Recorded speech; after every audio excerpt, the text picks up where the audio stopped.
और ये सेटअप एक तरह से प्राइस एक्शन का एक्सटेंडेड वर्जन, 119 पॉइंट एक बार, 94 पॉइंट्स एक बार, जो हमने 3-4 ट्रेड देखे हैं 165 पॉइंट्स एक बार थोड़े 40 के करीब पॉइंट्स मिले, एक बार थोड़े 18 के करीब पॉइंट मिले। तो मैंने 300-400 पॉइंट्स के ट्रेड दिखाए हैं इस सेटअप से। हेलो एवरीवन, ट्रेड विद संचित की एक नई वीडियो में आप सब भाइयों और बहनों का बहुत बहुत स्वागत है। तो एक नया सेटअप कहो या एक ट्रैप कहो जो सिर्फ और सिर्फ इलेक्शंस तक वैलिड होगा। इलेक्शंस के बाद ये सेटअप वैलिड नहीं होगा, ये सेटअप वैलिड होगा सिर्फ और सिर्फ इलेक्शंस तक, क्योंकि इलेक्शंस तक मार्केट में क्या हो रहा है, प्राइस एक्शन की रिस्पेक्ट नहीं हो रही, ट्रैपिंग की रिस्पेक्ट हो रही है। ट्रैप जहाँ पे बनते हैं ना बढ़िया वाले, वहां से मार्केट बड़ा मूव देता है, उस चीज की रिस्पेक्ट हो रही है मार्केट में। प्राइस एक्शन की कोई औकात, कोई रिस्पेक्ट इन दिनों में मार्केट में नहीं की जा रही। तो सेटअप बहुत सिंपल है। इस सेटअप के लिए आपको आपके स्क्रीन पर एक इंडिकेटर चाहिए, पिवट्स फिबोनाची डेली, मतलब पिवट पॉइंट्स लगाओगे। आपको मैं ब्लैंक करके दिखा देता हूँ स्क्रीन। यहाँ पे जाके मैं पिवट पॉइंट्स अप्लाई करूँगा, तो इसकी मुझे सेटिंग्स में जाके इसको ट्रेडिशनल होगा फिबोनाची कर देना, इसको ऑटो होगा डेली कर देना। अब ये पिवट पॉइंट्स क्या होते हैं, बेसिकली ये सपोर्ट और रेजिस्टेंस का काम करते हैं मार्केट में। ये बताते हैं मार्केट में कहाँ पे रेजिस्टेंस है और कहाँ पे मार्केट में मेजर सपोर्ट है। अब आप इसकी जगह अगर आपको लेवल्स ड्रॉ करने आते हैं, आप वो भी यूज कर सकते हो। डे हाई, डे लो, और डे हाई डे लो के साथ आप यूज कर सकते हो मार्केट का ओपन, मार्केट का क्लोज, और कुछ इंपॉर्टेंट सपोर्ट रेजिस्टेंस जो आपको 15 मिनट्स के टाइम फ्रेम पे ड्रॉ करनी आती है, आप वो भी यूज कर सकते हो अगर आपको वो आती है। बट मुझे पता है बहुत से नए ट्रेडर्स को ना ये सपोर्ट रेजिस्टेंसेस ड्रॉ करनी आती नहीं है, तो मैं उन ट्रेडर्स के लिए इस सेटअप को सिंप्लीफाइड रखने के लिए एक इंडिकेटर का यूज करूंगा जिसका नाम है पिवट फिबोनाची डेली। अब आपने क्या करना है, बहुत ध्यान से सुनना, बहुत सिंपल सेटअप है, 5 मिनट में समझ आ जाएगा। Time frame 3 minute, 5 minute, 1 minute, जिस पे आप काम करना चाहते हो उस पे आप काम करोगे। काम क्या करोगे, बहुत ध्यान से सुनना। जो R1 है, R2 है, R3 है मार्केट का, ये रेजिस्टेंसेज है मार्केट की। और जो S1 है, S2 है, ये S3 है, ये सपोर्ट है मार्केट की। नॉर्मली नया ट्रेडर क्या करता है, सपोर्ट टूटने पे पुट देता है, रेजिस्टेंस टूटने पे कॉल देता है। आपने यहाँ पे उल्टा करना है, आपने सपोर्ट टूटने पे कॉल बाय करनी है, रेजिस्टेंस टूटने पे पुट बाय करनी, काइंड ऑफ कॉन्ट्रा ट्रेड, उल्टा ट्रेड करना है आपने। और उसको करना कैसे है वो मैं अभी तरीका बताऊंगा। ऐसा नहीं है टूटे साथ ही कर देना, ना भाई ना, बर्बाद हो जाएंगे, ऐसे नहीं करना। उसको करने का क्या सही मेथड है वो मैं आपको बताऊंगा। टाइम फ्रेम कोई भी 3 मिनट, 5 मिनट, 1 मिनट, अगर आप प्रो स्कैल्पर हो तभी। अब क्या है, बहुत ध्यान से सुनना। पिवट जो है इसको आप सपोर्ट और रेजिस्टेंस दोनों मान सकते हो। इस केस में पिवट पे आप बाय भी कर सकते हो, पिवट पे आप सेल भी कर सकते हो, दोनों चीजें। अब बहुत ध्यान से सुनना, मैं आपको, चलो ऐसा है पीछे लेके चलता हूँ, थोड़ा सा आपको पीछे से थोड़े ट्रेड्स करके दिखाता हूँ इस सेटअप पे कैसे हम ट्रेड कर सकते हैं। निफ्टी तो पिछले कुछ दिनों से आपको पता है बहुत घटिया है सेटअप। वैसे निफ्टी, बैंक निफ्टी हर जगह काम करेगा, इलेक्शंस के बाद थोड़ा सा काम कम करेगा, इलेक्शंस तक काम ज्यादा करेगा। जैसे आप यहाँ पे देखो 3 मिनट्स का टाइम फ्रेम है, मुझे सेटअप मिल रहा है। सेटअप क्या मिल रहा है, मार्केट ने सपोर्ट तोड़ी, मार्केट ने सपोर्ट तोड़ी, सपोर्ट तोड़ने के बाद मार्केट ने जो रेड कैंडल बनाई, अब ज्यादातर ट्रेडर्स क्या करेंगे, इस कैंडल के नीचे एंट्री बना देंगे या S1 टूटते साथ रनिंग कैंडल में एंटर हो जाएंगे, क्योंकि ये मार्केट का प्रीवियस डे लो भी था। ये जो पिवट पॉइंट्स होते हैं ना, ये लोज, हाईज, ओपनिंग, क्लोजिंग सभी की वैल्यू से डिराइव किए जाते हैं, और ये बहुत मेजर सपोर्ट रेजिस्टेंसेस होती है। उन लोगों के लिए तो बहुत बेनिफिशियल है जो मार्केट में सपोर्ट रेजिस्टेंस ड्रॉ नहीं कर सकते। तो आपने सिंप्लीफाइड वे से यहाँ पे क्या करना है, आपको यहाँ पे S1 पे, S2 पे, S3 पे कॉल बाय करनी है, R1 पे, R2 पे, R3 पे पुट बाय करनी है। और ये वही लॉजिक है जो हमारे TWS के इंडिकेटर में डाला हुआ है। मैं बेसिकली आपको TWS के इंडिकेटर का लॉजिक समझाने वाला हूँ। इंडिकेटर दोनों तरह से काम करता है, वो प्राइस एक्शन वाले ट्रेड्स को भी पकड़ता है, वो ट्रैप वाले ट्रेड को भी पकड़ता है। वो ये वाले मोमेंटम को भी कैप्चर करेगा, वो ऐसे टूट के नीचे मार्केट आएगा उसको भी कैप्चर करेगा। उसमें प्राइस एक्शन भी है, उसमें ट्रैप ट्रेडिंग भी है। बट यहाँ पे मैं आपको इंडिकेटर ट्रैपिंग वाले लॉजिक पे कैसे ट्रेड करता है वो सिखाने लगा हूँ। तो आप यहाँ पे देखोगे इंडिकेटर बनाने के टाइम पे यही चीज मैंने बहुत ध्यान दी थी, और यही चीज आपको आज सिखाने वाला हूँ। तो अगर आपके पास इंडिकेटर लेने के अभी पैसे नहीं ना है, आप वो इन्वेस्टमेंट नहीं कर सकते अपनी ट्रेडिंग के लिए, तो ये वीडियो बहुत ध्यान से देख लेना, आपका काम बन जाएगा। ये देखो, आप एंट्री कैसे करोगे, S1 टूटा, S1 टूट के रेड कैंडल बनी, उसके बाद एक बुलिश एंगल्फिंग कैंडल बन गई। मतलब जब भी सपोर्ट टूटेगी, टूटनी चाहिए, ऐसा नहीं है विक बन जाए, विक को टूटना नहीं कहेंगे, कैंडल क्लोज होनी चाहिए, चाहे आप 3 पे काम कर रहे हो, 1 पे, 5 पे, X पे जुड़ के काम करना, कैंडल क्लोज होनी चाहिए। उसके बाद जो नेक्स्ट कैंडल बनती है, उस कैंडल के हाई पे आप एंटर करोगे, आप उस कैंडल के हाई पे एंटर करोगे, उस कैंडल का लो का स्टॉप लॉस रखोगे और टारगेट रखोगे ट्रेड में। पहला टारगेट पिवट पे CTC आ जाओगे, R1 पे आप प्रॉफिट बुक करने का सोचोगे, कुछ क्वांटिटी निकालने का सोचोगे, ऐसे बड़े टारगेट्स भी आप इसमें प्लान कर सकते हो। बाकी आपको पता है हर चीज में हम ट्रेड करते करते चलते हैं, तो ट्रेड करते करते आप यहाँ पे देखोगे तो आपको इजी यहाँ पे एक टारगेट आपका कम से कम 165 पॉइंट्स का निफ्टी में मिला होगा।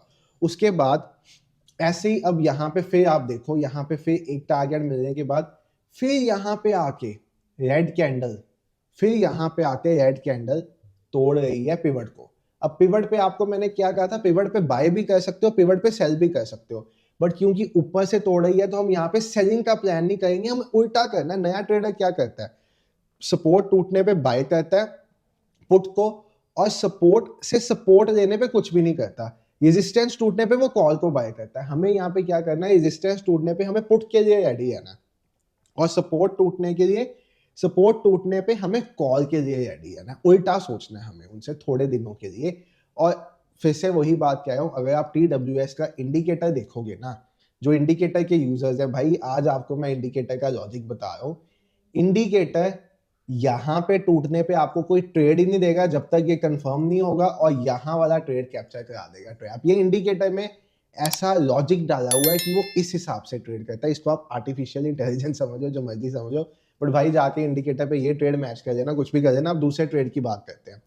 पिवट पे हम कॉल भी बाय कर सकते हैं, अगर ऊपर से नीचे आके टूटा तो हम कॉल बाय कर सकते हैं, अगर नीचे से ऊपर जाके पिवट टूटा तो हम पुट भी यहाँ पे प्लान कर सकते हैं। अब ये ऊपर से नीचे आके पिवट टूटा है, मैं आपको सम अप भी कर दूंगा सेटअप, तो यहाँ पे आप देखो मुझे अब कैसे प्लान करना है। ये टूटा, इसके बाद कैंडल गई अंदर आ गई, सॉलिड कैंडल, मुझे इस कैंडल के हाई पे एंट्री ले लेनी है, और मुझे फर्स्ट टारगेट यहाँ तक का, सेकंड टारगेट यहाँ तक का, थर्ड टारगेट यहाँ तक का रखना। अब टारगेट्स आए या नहीं वो बात अलग है, डे एंड हो गया, मार्केट साइडवेज हो गया, टारगेट नहीं है तो भी ठीक है, बट यहाँ से यहाँ तक भी आपको 76 पॉइंट्स ऊपर तो गए ना, तब आपने कुछ तो ट्रेड किया होगा ना। अब अगले दिन पे देखते हैं, जितने मर्जी डेज पे देखो सेटअप बहुत बढ़िया से काम करेगा।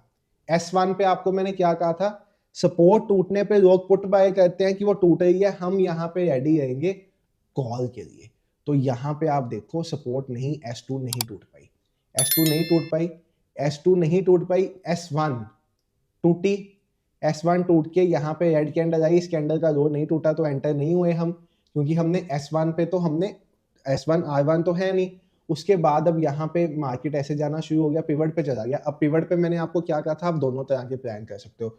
तो पिवट टूटा, पिवट टूट के ऐसे आया, इस कैंडल के लो पे आपने एक एंट्री बनाई, आपको टारगेट्स नहीं मिले, आपको टारगेट्स नहीं मिले, स्टॉप लॉसेस तो जाएंगे ही जाएंगे, आपने ऐसे एक एंट्री बनाई, ये आपका टारगेट था, नहीं मिला आपको, बट आप TSL पे एग्जिट होगे अगर आप थोड़े से एक्सपीरियंस ट्रेडर होगे। उसके बाद मार्केट ऊपर चलेगी, ट्रेंडिंग होगी, जब मार्केट ट्रेंडिंग होगी तो हमारा सेटअप ही नहीं बना, बात ही खत्म होगी, ठीक है। अब बात आती है मार्केट R1 पे पहुंच जाती है।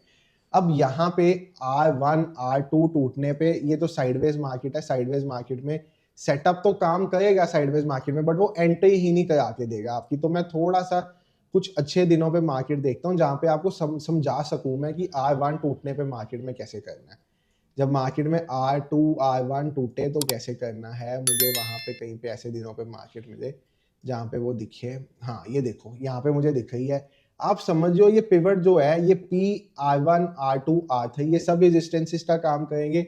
नॉर्मल नया ट्रेडर क्या करता है, इनके टूटने पे, नया ट्रेडर इनके टूटने पे कॉल बाय करता है, बट आप इनके टूटने पे पुट के लिए रेडी रहोगे, ठीक है। तो आप यहाँ से देखो नीचे से मार्केट ऊपर जाके इनको तोड़ रही है, सबसे पहला ट्रेड तो मुझे यहाँ पे मिलेगा, ये देखो, ये तोड़ा, ये तोड़ा, ये तोड़ा, ये तोड़ा, रेड कैंडल अंदर वापस आ गई।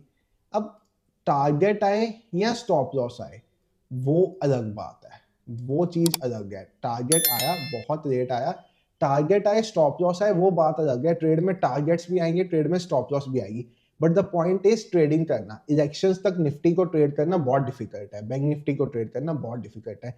इंडिसेस थोड़ा सा डिफरेंट काम कर रहे हैं, तो यहाँ पे थोड़ा सा हटके काम करना पड़ेगा। ट्रैपिंग कम प्राइस एक्शन दोनों को कंबाइन करना पड़ेगा। ये देखो आप, यहाँ पे S1 टूटा ही नहीं, यहाँ पे पिवट टूटा दोबारा, ऊपर से नीचे आया, पिवट टूटा, इसने एंट्री ले ली अंदर। यहाँ पे आपने अब ऊपर से नीचे टूट गया पिवट, तो ये पिवट सपोर्ट का काम करेगा। इस केस में ये S है, नीचे से ऊपर टूटा है, उस केस में ये R है। तो नीचे से ऊपर टूट के तो आया नहीं, यहाँ से यहाँ आया, यहाँ पे आपने एंट्री की, यहाँ पे आपका टारगेट आया। तो इजीली आप देखो 119 पॉइंट मिले, 119 पॉइंट एक बार, उसके बाद आपके 94 पॉइंट्स एक बार, जो हमने 3-4 ट्रेड देखे हैं 165 पॉइंट्स एक बार थोड़े 40 के करीब पॉइंट्स मिले, एक बार थोड़े 18 के करीब पॉइंट मिले, तो स्टॉप लॉस भी जाएंगे। बट आपको मैंने 300-400 पॉइंट्स के ट्रेड दिखाए हैं इस सेटअप से, और ये सेटअप एक तरह से प्राइस एक्शन का एक्सटेंडेड वर्जन है। एक्सटेंडेड वर्जन काइंड ऑफ, कि प्राइस एक्शन में हम ट्रैप्स कंबाइन कर रहे हैं, कि जहां पे नॉर्मल लोग जो काम सब कर रहे हैं हमको वो नहीं करना, हमको उनसे हटके करना है, तभी तो हमारे पास उनका पैसा आएगा। सब क्या कर रहे होंगे, जब सबके लिए ये टूट रहा होगा तो वो वहां पे कॉल का ट्रेड प्लान करेंगे, इसको टूटने पे सब कॉल के साइड पे घुसेंगे। हमें उस साइड पे पुट के लिए तैयार है ना, कि उनके स्टॉप लॉसेस जाएं, उन्होंने यहाँ पे स्टॉप लॉस रखा हुआ, उनका स्टॉप लॉस जाए और हमें टारगेट मिले। मोमेंटम फिर मिले या ना मिले वो गेम अलग है, क्योंकि मार्केट में ऑपरेटर्स भी होते हैं, FII DIIs भी होते हैं, वो किसी भी टाइम मार्केट को उल्टा भी घुमा देते हैं। जैसे इस ट्रेड में नहीं मिला टारगेट, नहीं मिला स्टॉप लॉस ले जाएंगे, टारगेट मिला टारगेट लेंगे। ये चीज इंडिकेटर में मैंने यूज की हुई है। इंडिकेटर अगर आप कभी देखोगे वो प्राइस एक्शन पे भी ट्रेड करता है आफ्टर कंफर्मेशंस, और वो ट्रैप पे भी ट्रेड करता है। जब मार्केट में कोई ट्रैप बनता है वो एंट्री नहीं देता, वो ट्रैप जब आपकी डायरेक्शन में वापस जाता है ना, वो तब एंट्री देता है। ये इंडिकेटर का लॉजिक है जो मैंने आज सबके साथ शेयर किया। इसको डिजाइन करने में तभी 3 मंथ्स लगे थे, क्योंकि उसमें ये लॉजिक इंटीग्रेट करना चाहता था मैं, कि इंडियन मार्केट की कंडीशन बहुत खराब है, इलेक्शन तक तो रहेगी, उसके बाद भी रहेगी खराब, ठीक भी हो जाएगी तब भी वो काम करेगा, प्राइस एक्शन मूव्स भी कैप्चर करेगा, ये भी करेगा। बट मैंने आपको बिना इंडिकेटर के पैसे खर्चे इंडिकेटर को ट्रेड करने का लॉजिक समझा दिया है। थोड़ा सा ट्रिकी है बट मजेदार है। आप इस पे ट्रेड स्टार्ट करोगे, मार्केट को देखने का नजरिया चेंज हो जाएगा। Thank you for watching the video. Comment करना ये सेटअप आपको लाइव में यूज करके दिखाऊं, मैं इंडिकेटर ऑफ करके लाइव में, अगर आप चाहोगे ये सेटअप यूज करके मैं दिखा दूंगा, आपको दिखा सकता हूँ, बहुत बढ़िया से काम करता है, मैच करा दूंगा कब इंडिकेटर का कौन से ट्रेड के साथ काम करता है। Thank you for watching the video. Video पे अगर लाइव में देखना चाहते हो तो 200 लाइक चाहिए कम से कम भाई, 500 कमेंट चाहिए, तो लाइव में दिखाऊंगा इंडिकेटर ऑफ करके, नहीं तो लाइव वैसे ही चलता रहेगा जैसे चल रहा है। Thank you for watching the video, bye everyone, have a great weekend.